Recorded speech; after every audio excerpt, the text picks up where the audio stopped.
Then after Jesus Christ, because he said, I'm going to send you another hero. I'm going to send you a counselor. His name is the Admirable One. His name is the Chosen. His name is the Praiseworthy. His name is Muhammedu sallallahu alaihi wasallam. And Jesus said in that upper room, he told his companions, don't be afraid, I gotta go. I have to leave. So be it. After I leave, the Comforter, the Counselor, that Admirable One, he will come. For if I don't leave, he cannot come. That's what Jesus told them. You will know him, because when he comes, he will not speak of himself, but whatsoever he hears from God, that shall he speak. What does that mean? He will not come with his own words. He will not come with his own poetry, with his own ego, with his own ideas, with his own opinions. He will not come like that. But whatsoever he hears from God, that's what he will come with. Hear from God means what? What God reveals to him. By what? Inspiration, revelation. Second thing Jesus said, your hearts and your minds are not prepared for all the questions you have. So be it. When that counselor comes, he will relate all things to you in detail. That's the second thing he said about him. The third thing he said, you will know him because when he comes, he will speak of me. That's what he said. And the fourth thing he said, that which he hears from God will remain with you forever. Those are four conditions. Now the Holy Ghost or the angel Gabriel didn't fulfill those conditions. And certainly Jesus Christ did not come back and fulfill those conditions himself. So the question here is, who, what came after Jesus Christ that fulfills that prophecy? Only one man. First of all, let me tell you that this book has in it a chapter called Mary. Now, who is Mary? Who is Mary? The mother of Jesus. So if a book that Muhammad, peace and blessing be upon him, claims that he heard from God, he didn't say, this is from me. I'm bringing you guys a book that I wrote, that I published, that I want you to read. No, he said, I heard a revelation from God. The angel Gabriel that visited all the other prophets brought me this revelation.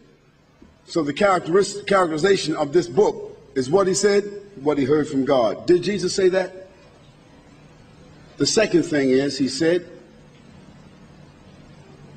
your hearts and your minds are not prepared, but when he comes, he will explain all things in detail. The Quran says, verily this is a book that explains all things in detail.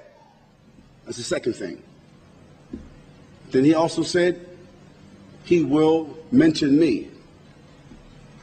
The Quran has in it a chapter which is called, the surah called Maryam, the chapter called Maryam. And in the chapter Maryam, the birth of Mary, it mentions first the mother of Mary. What's her name?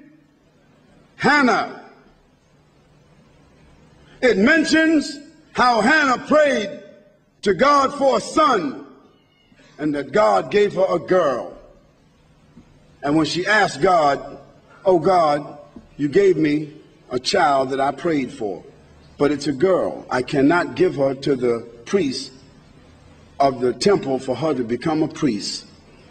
God said, so be it. She will be one of the chiefs of the women in the hereafter. Who is that woman? Mary.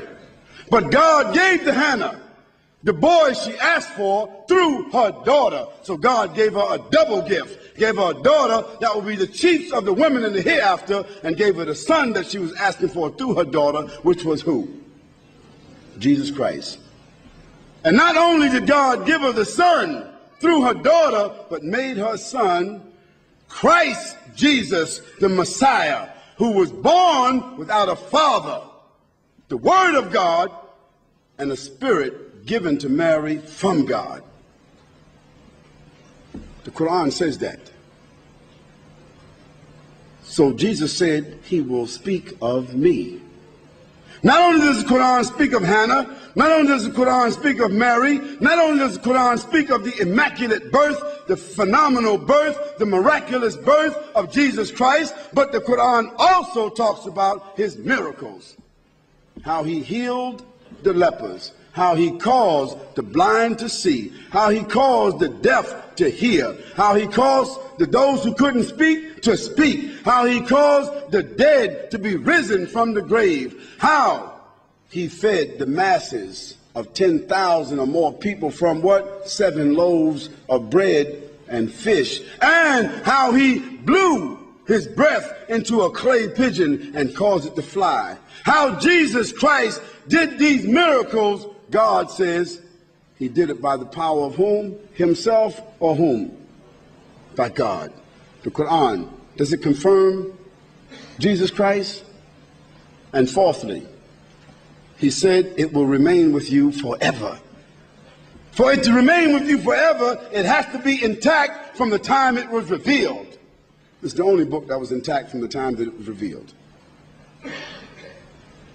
So the natural progression of the life of Jesus, the natural progression of the love of Jesus and his message, the natural progression of the gospel of Jesus, the natural progression of the life of all the prophets and the system given by all those prophets, the natural progression of that is the Quran. The natural progression is Islam. And that human example is the Prophet Muhammad, peace and blessing be upon him.